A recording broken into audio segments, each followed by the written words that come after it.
makes you stronger, faster, and smarter. It sounds like Iron Man, but it's real. Pihak tentera, terutama tentera Amerika Syarikat, memang ada kala memikirkan sesuatu yang berada di luar pemikiran manusia. Semuanya bermula dengan satu insiden seorang komando mereka telah terbunuh semasa melancarkan serbuan ke atas sebuah kawasan di Afghanistan. Selepas insiden tersebut, kepimpinan tertinggi pasukan khas Amerika mahu mengelak insiden yang sama berulang. Ini telah membawa kepada permulaan idea untuk membina sut perisai seperti Iron Man kepada anggota tentera. Projek yang dimulakan semenjak tahun 2014 oleh Laksmana William McRaven ini semakin hampir menjadi kenyataan dengan pengenalan prototipe sut Tactical Assault Light Operator Suit Telos.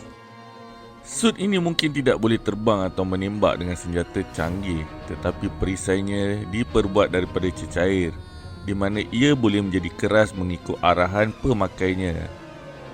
Sut ini telah dibina oleh sekumpulan pakar akademik, saintis dan pegawai Pentagon, di mana ianya dikuasakan oleh bateri.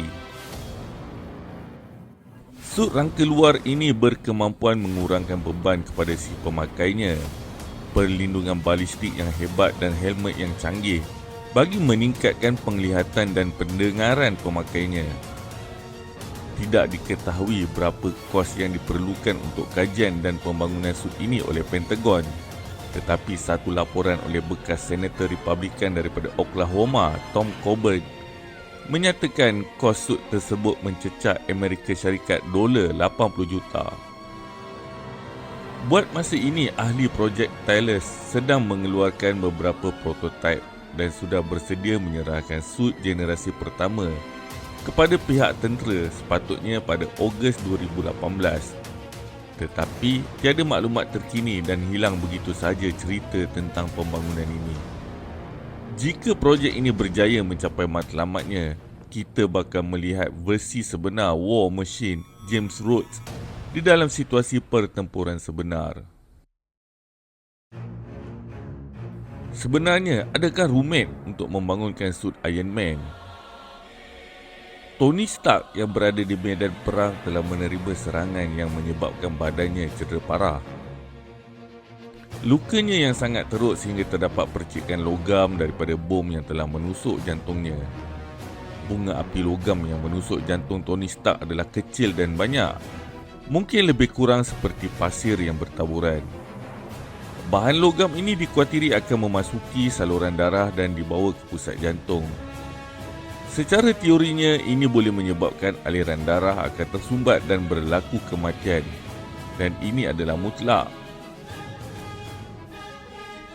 Disebabkan saiznya yang terlalu kecil, kaedah pembedahan menggunakan pisau bedah tidak mampu untuk mengangkat logam-logam ini satu persatu. Tambahan pula, ketika itu beliau berada di dalam gua di dalam padang pasir. Oleh itu, reaktor Arca telah digunakan untuk menarik logam yang mencederakan jantung supaya tidak memasuki saluran darah daripada bergerak ke pusat jantung. Konsepnya adalah untuk menarik logam dengan medan magnet yang dimiliki oleh reaktor Arca. Apa itu reaktor Arca?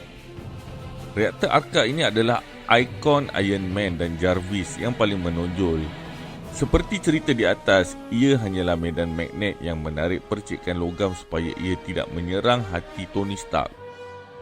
Selain berfungsi sebagai medan magnet, arch reactor ini mempunyai keupayaan untuk menghasilkan tenaga bersih yang boleh menyokong semua pergerakan dan sistem teknologi di dalam badan Iron Man. Jadi, selain untuk mengelakkan kerosakan jantung, Tony Stark telah menggunakan arch reactor untuk membekalkan tenaga perisainya. Kira macam orang besi itulah Iron Man.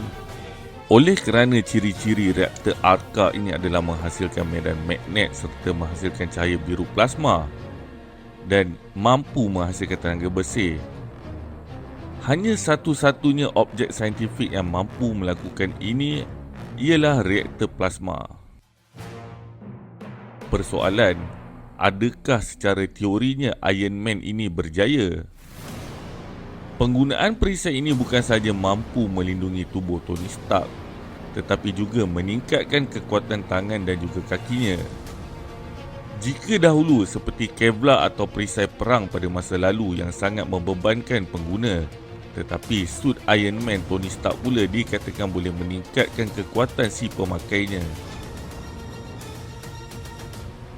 Pilihan lain ialah menggunakan piston, di mana piston mampu memberikan daya tambahan untuk mengangkat sesuatu, bermaksud menambah kekuatan. Piston hidrolik adalah salah satu inovasi teknologi yang cemerlang untuk meningkatkan daya gerakan. Selain pihak tentera, kontraktor-kontraktor tentera turut menunjukkan minat untuk membangunkan sut ini. Jika ada kata kontraktor-kontraktor ini boleh capai apa yang dibina oleh Tony Stark, admin beritahu maaflah kerana ianya masih lagi dianggap fantasi. Tetapi itu tidak menghalang syarikat seperti Lockheed Martin membina prototipe sut rangka luar Fortis. Berdasarkan kajian yang dibuat oleh Universiti Michigan, pemakai sut Fortis ini berupaya membawa beban seberat 40 paun dengan sudut 15 darjah. Berdasarkan kajian mereka, responden yang menggunakan sut mengakui mereka kurang mengalami sakit kaki berbanding situasi biasa. Alat yang dipanggil alat pelepas tekanan lutut KRSD telah menambah kapasiti kaki semasa mengangkat atau menarik beban dan juga semasa mendaki. Sut ini turut menjana pergerakan setara pada bahagian lutut yang membantu si pemakai secara fizikal di luar. Lockheed Martin menyatakan berat sut rangka luar ini adalah 27 paun, tetapi ianya telah dibahagikan dengan baik pada semua bahagian. Jadi, si pemakai tidak akan terasa beban tersebut semasa memakainya. Syarikat tersebut turut mendakwa sut tersebut memperbaiki kualiti kerja di antara 2 hingga 27 kali ganda berbanding keadaan biasa dan memerlukan sedikit latihan sahaja untuk menggunakannya. Pembangunan sut ini pasti memberi kesan besar kepada masa hadapan peperangan darat. Ini kerana askar-askar hari ini perlu mengangkat lebih banyak peralatan dan juga bekalan. Lebih penting lagi apabila tentera mendapati mereka terputus daripada sumber bekalan biasa semasa bertempur. Ini sekaligus membantu mereka mengangkat lebih banyak beban termasuk senjata berat seperti pelancar peluru berpandu Stinger. Selain itu, si pemakai juga boleh bergerak ke kawasan-kawasan yang sukar dimasuki dengan senang.